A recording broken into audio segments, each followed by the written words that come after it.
Калі ласка, ачерціце фінансавую составляющую, колькі гэта каштуе там на абанемент на месяц.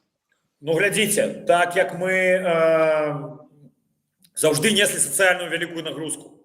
Зноў жа я кажу, мы павінны быць не проста нахлебнікамі, мы павінны прыносіць карысць, да, грамадству. То есть, па-першае, у нас шэраг дзеці палізнявольных займаюцца бясплатна.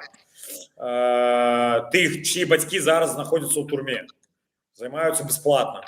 У нас ёсць праграма для тых людзей, якія толькі выехалі з Беларусі.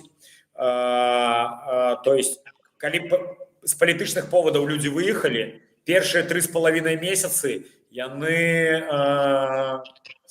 могуць займацца ў волаце ўсім, што ёсць бясплатна.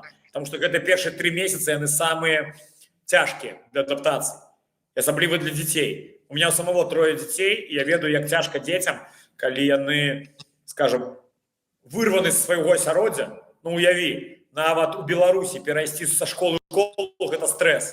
Конечно. Прыехаць у іншую краіну, прыйсці ў іншае асяроддзе ўвогуле.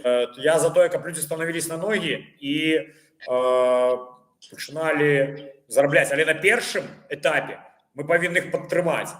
Таму мы даем 3,5 месяца, і шмат хто скарыстаўся гэтай. То есть у нас былі людзі, які прыходзілі по гэтай праграме, бесплатно займались. Далей шматдзетныя сем'і. У нас 15% зніжка. Ну а так у сярэднім месяц заняткаў, 3 трэніроўкі ў тыдзень каштуе 220 злотых для дзіцёнка, для дарослага 280 злотых.